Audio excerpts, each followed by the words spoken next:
a while ago, I was looking at the Bloomberg's billionaire index, as one does, and I saw Michael Dell among the top 15, I think it was, right behind the Elon Musk, who got hundreds of billions of dollars richer in a very short period of time, and Jeff Bezos and Mark Zuckerberg.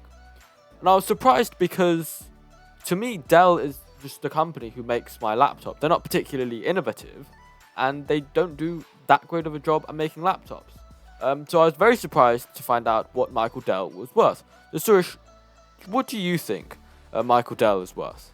I actually happened to have just Googled this, so I already know the number. Oh, did it exceed your expectations then? A little bit, yeah. I was expecting around $80 billion, but it's actually 120. And how much do you think Dell Technologies is worth? Now that is a good question. I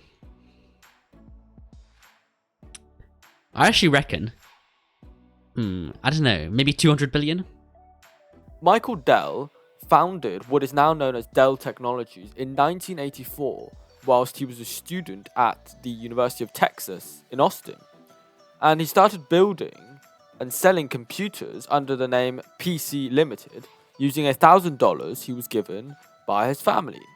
And he focused on assembling computers using standard parts and selling them directly to consumers using magazines as advertising. And this offered consumers more choice than some of his competitors. Essentially, he just did a direct-to-consumer model and cut out the middleman, and this business model was wildly successful. Michael Dell soon dropped out of college to focus on the business, and in 1985, PC Limited released a computer that was just under $800, which was much cheaper than the $2,500 Apple Mac. And in fact, in the first year of operation, they grossed over $73 million, and within 4 years, Dell Computer Corporation was a publicly listed company and worth over $80 million. Wait. Why did it take... So why after 4 years did they only increase their worth to an amount slightly greater than the amount of money they grossed? That's a very good question, and I'm not sure we know the answer. But I think at the time, bearing in mind that it was the very start of the PC revolution, and perhaps the level of growth that we would see just wasn't accounted for, and as a result they were valued relatively cheaply. I would also think that their margins would be fairly low, given the fact that they were competing essentially on price by using their direct-to-consumer model. But anyways, Dell was mainly successful because they outcompeted rivals such as IBM on cost and customization, since they went direct to consumer, cutting out the middleman of distributors and retailers. And in 1992, Dell was incorporated into the Fortune 500, making Michael Dell the youngest CEO of a Fortune 500 company. Subsequently, in 2001, Dell became the top computer maker in the whole world, owing to lower operating costs than competitors amid the dot-com bubble bursting. Now, Dell would keep an extremely lean inventory, building computers as orders were coming in, which is part of the reason why their costs were lower. However, by the middle of the decade, sales had started to slow and their stock had started to tumble. This was because the PC market was simply maturing, and Dell, which was still mostly in the PC business, was exposed to this slowdown.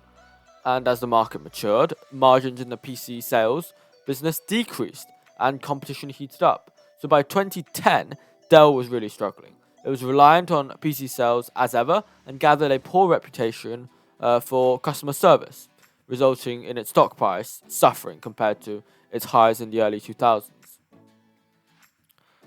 Now, Michael Dell, who was still the CEO of Dell at the time, decided that radical action would be necessary, and so he took a lot of personal debt in order to take over the company, to have ultimate control. He then performed a leveraged buyout, also known as an LBO, which itself was difficult because another investor named Carl Icahn and other private equity firms were interested in buying Dell as well. Leveraged buyout is where a company is purchased using lots of debt or borrowed money, and specifically this borrowed money is attributed to the company and not a single person. So in this case, it would be attributed to Dell. But anyways, some private equity professionals wanted to buy Dell because they believed that Dell was in fact undervalued. And so the sum of the parts that made up Dell is worth more than what the company was trading for. So they wanted to buy the company Dell and sell off each of its divisions to other buyers and make a profit in the process. In the end though, Michael Dell, with the help of Silver Lake Partners, were able to take Dell private in 2013. Just a couple of years later, EMC, which at the time owned VMware, a virtualization software, was under activist investor pressure to spin off the VMware division because investors wanted to only be able to invest in the profitable VMware division and the high growth VMware division and not the rest of the business that EMC had, which includes things that were boring to investors like storage. Now, Dell announced that it intended to acquire EMC Corporation at the end of 2015, which was very significant because EMC was in fact worth a lot more than Dell, and the transaction was worth approximately $67 billion. In order to do this, Dell, the company, actually took out $50 billion in debt, which was tremendously risky because if Dell somehow suffered some losses, then it would mean that the whole company would be insolvent. Now, they sold off some groups acquired in the acquisition to pay off debts, but in 2018, Dell once again went public after their acquisition of EMC.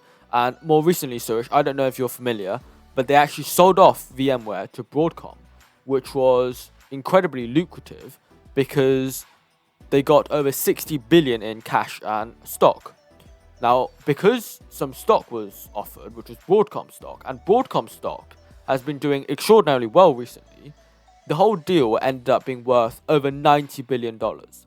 Because Michael Dell was the largest shareholder of Dell, he benefited hugely personally in terms of his wealth, and he ended up pocketing around $10 billion in Broadcom shares, which has since greatly appreciated. And so he's now worth over $100 billion, as you discovered earlier, Suresh. Now, incidentally, Dell Technologies is actually only worth $80 billion at the time of writing. Now, I thought that was really fascinating because not only is Dell really sort of a household name in computers, it's still very present in the enterprise space. In fact, Dell, and I'd argue alongside with HP or Hewlett-Packard Enterprise, as that division is now known, they make up really most of the office PC market. And Dell is what you sort of imagine a very boring computer would look like. Unfortunately, they also make my computer, which is a bit unfortunate. But I think this was really fascinating because it was a masterclass in financial engineering by Michael Dell, because he didn't do anything particularly innovative and extraordinary. In fact, I'd argue Dell have been particularly uninnovative recently. But he did turn a PC maker that was clearly struggling into a very, very profitable business that Dell Technology is now.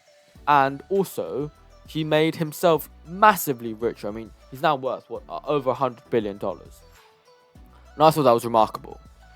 I think this is a symbol of capitalist America, where you don't necessarily do anything particularly impressive, but through some clever financial engineering and some risk-taking, Michael Dell made himself one of the richest people in the world.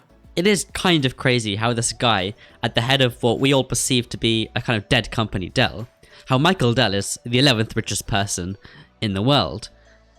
But I also think it's important to consider that I believe he owns about half of Dell. And so, you know, when you look at other rich people, for example, Jeff Bezos, he only owns 10% of Amazon. But Amazon is just so big that makes him worth $200 billion. Whereas Michael Dell, even if he started up a much smaller company, the fact that he owns so much of it means that he has a pretty significant amount of wealth. Now, I think specifically the impressive part is the fact that he's managed to maintain such a large part of the business for himself.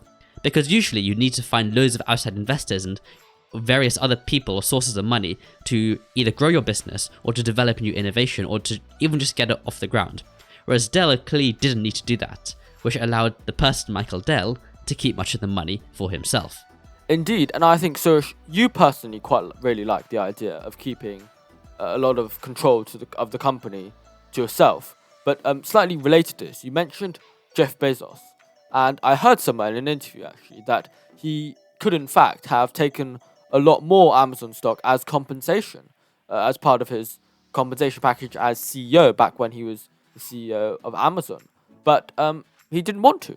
He didn't take any more stock, and I thought that was very interesting.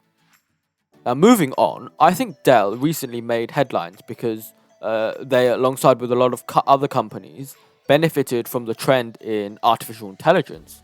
And because they make a lot of servers that they use in data centers, they saw their stock price go up massively as their sales grew. And I thought that was quite interesting because in my mind, that was slightly unwarranted because compared to Nvidia, they're not doing that much. They're not adding very much value in terms of enabling companies to train models and things like that.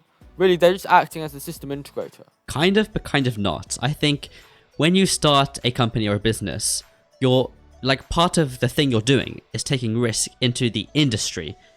And so even though you may not achieve like insane growth like Nvidia has achieved because you're not building the products that actually drive the industry, you've taken the risk to be part of the tech industry in Dell's case.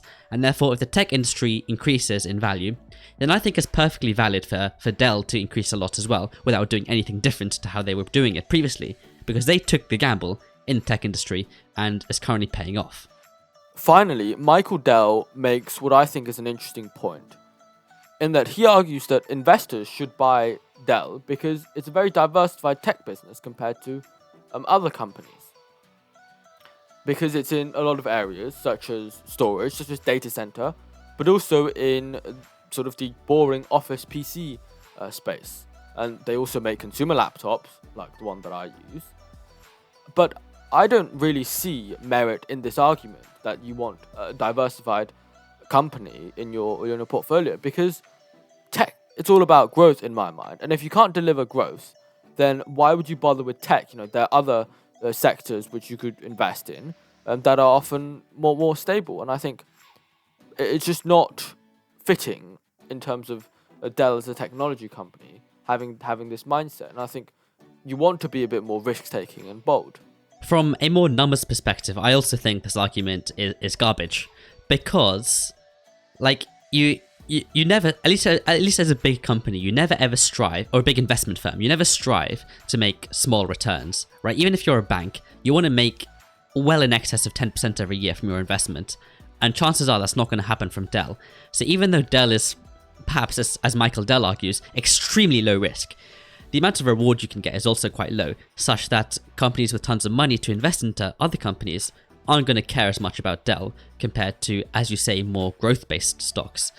So I think, I don't really know why anyone would invest in Dell, unless you just have a ton of money today and you intend to be alive for the next 50 years, such that your money will guarantee, well, not even guarantee, but like there's a solid chance that it will grow by a solid amount without you actually applying any time or brain power to it. But even then, if you are sufficiently rich to be able to do that, then you are sufficiently rich to probably have a family office, or at least have some sort of private, independent people working for you to make investments for you. And those people certainly aren't going to put your money into Dell. I think that Dell just doesn't have a particularly compelling, unique selling point. I just think that they're fairly mediocre. I also think that they're maybe not as diversified as what Michael Dell would want investors to think, because they still make a lot of money through their bread and butter, which is selling boring and ordinary computers to companies. And that's fine business, they've been relying on it, but I don't think they've diversified that much away from it compared to perhaps IBM, because IBM are now in consulting and research and development, and I think they issue loads and loads of patents, which Dell simply just doesn't do. When it comes to enterprise-grade hardware and software, a lot of it is really just about the trust and that you've built up over time. So even if Dell never really remains at the forefront of the industry in terms of technical developments, as long as they maintain that level of trust with other businesses, then they're just going to keep getting tons of customers. And especially in growing markets such as in India, when I was there in the past couple of weeks, I saw pretty much every business had a Dell computer, like not even an HP computer, but a Dell computer. And so there's clearly something going on there, where a lot of people in India just trust Dell, and therefore will not waste time trying to figure out which potentially new risky provider they should go with, and they just go ahead and buy Dell instead. And I think that will mean that Dell will indeed have a huge amount of money to be made over the next few decades. And so, even if they aren't diversified, I do think they are an extremely safe investment. And part of that reason is just because they aren't diversified, because they are so boring and they just don't do anything other than maintain what they currently have and latch on to growing markets, like in India. Picking up on your point about brand perception, I think that's very true. That's a very true sentiment, not only in India, but really across the world, in that people know Dell. They've probably used a Dell computer 20, 30 years ago, and they have great trust in Dell compared to some of the other companies which frankly make better laptops and desktops today than Dell. And I think it's a shame that given the current consumer laptop market, Dell isn't able to step up their game, because they could be a lot better. I kind of disagree there. Because I think Dell and HP actually make fantastic systems. So from a desktop side, well, I would argue that no pre-built is actually good. But the average consumer doesn't know that, and so the average consumer is very much going to look at the different options, and within that frame of reference, Dell and HP actually do quite well. Now, in terms of laptops, yes, I do agree that Dell's latest flagship line, the XPS series, is doing some sketchy things and not doing so well. However, HP's is doing fantastically, and importantly, the premium segment isn't necessarily where you're going to ship the most units for both Dell and HP.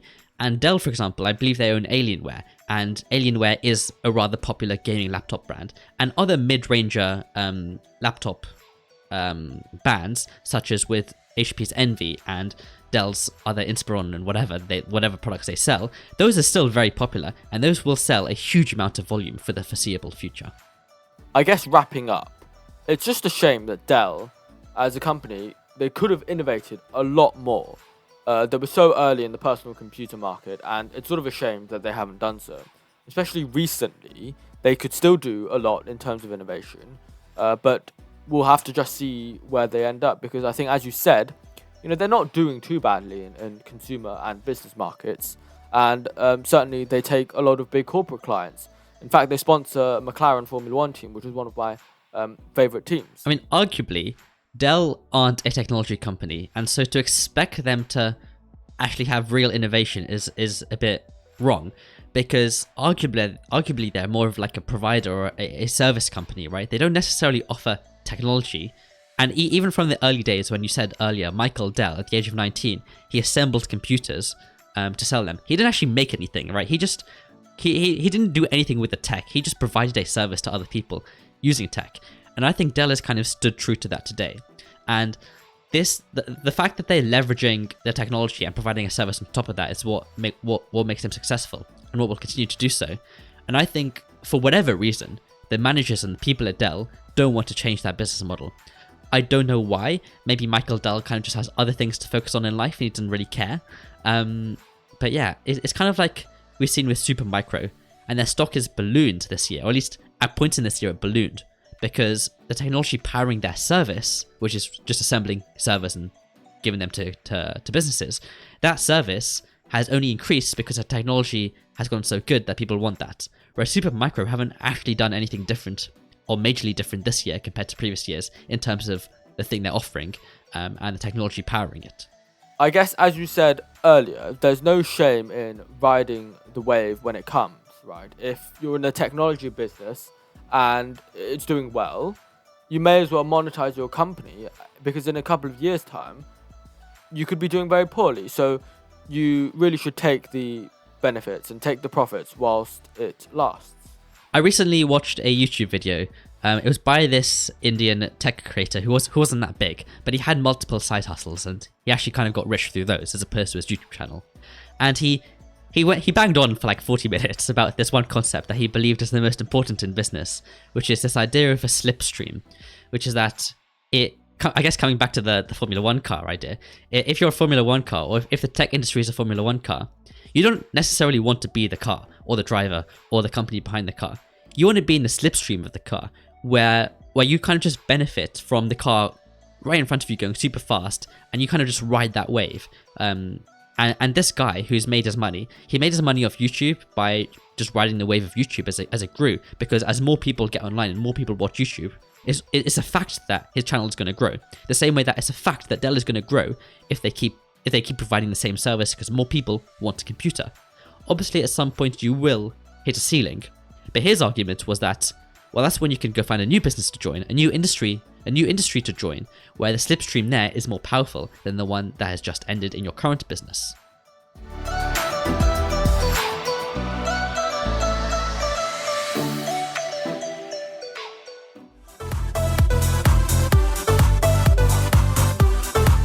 Thank you for listening. If you've enjoyed this story, smash those like and subscribe buttons. The full episode can be found in the description, alongside our weekly newsletter and the sources that we used. Bye.